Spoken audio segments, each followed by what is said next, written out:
కొన్ని పెద్ద గడబడి చేయాలి కదా. ఒక 10 టీఎంసీలు పోతేనే ఒక్కొక్క రాష్ట్రం ఎక్కడ దాకా పోయి కొట్లాడతారు. ఇవాళ మొత్తం డిపిఆర్ఏ పంపించి ప్రాజెక్ట్ని ఆగం చేసే పరిస్థితి వస్తే సప్పుడు లేదు. ఒకటి.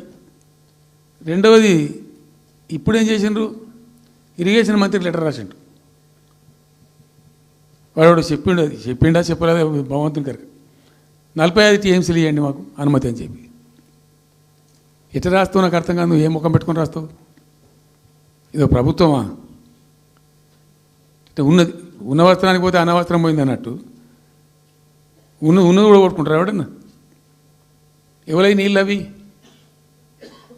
ఆల్రెడీ బచావ్ ట్రిబ్యునల్ తీర్మానంలో ఇచ్చింది. దాన్ని కర్ణాటక వాడుతుంది, అటు మహారాష్ట్ర వాడుతుంది. వాళ్ళ లెక్కల్లో చూపెడుతున్నారు వాళ్ళు. ఆల్మట్టి డ్యాంలో వినియోగంలో చూపెడుతున్నారు వాళ్ళు. మాకు వచ్చిన 21 టీఎంసీ మేము ఇక్కడ వాడుతున్నామని చెప్పి. ఆ 2 ఎగువ రాష్ట్రాలు వాడుతుంటే ఇక్కడ వచ్చి మనకు వచ్చినటువంటిది బాజాప్తా, అది కూడా ట్రిబ్యునలే కదా.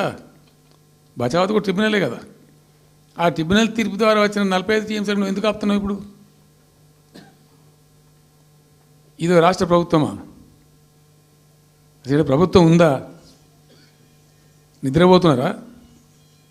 ఇంతసేపు రియల్ ఎస్టేట్ దందా తప్ప ఇంకోటి లేదా? ఇల్టు భూములు ఎట్లా అమ్ముదాం, పల్టు భూములు ఎట్లా అమ్ముదాం, ఆ భూములు ఎట్లా దెబ్బ పెడదాం, ఇంకెంత కమిషన్ కొడదాం, ఇది తప్ప రాష్ట్ర ప్రయోజనాలు, నీళ్లు, రైతులు, మనుషులు లేరా? ప్రాజెక్టులు ఎందుకు 2 ఏళ్ళ నుంచి ₹1 పెట్టలే?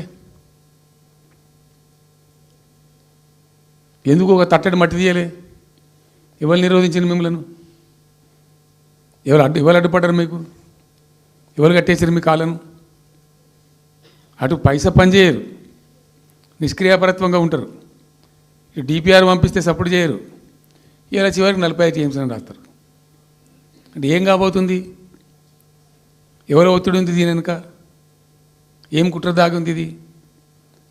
2 ఏళ్ళ నుంచి నేను మౌనం పాటించి చూసుకుంటూ వస్తున్నాం. తప్పని పరిస్థితి నేను బయలుదేరినప్పుడు తప్పదు.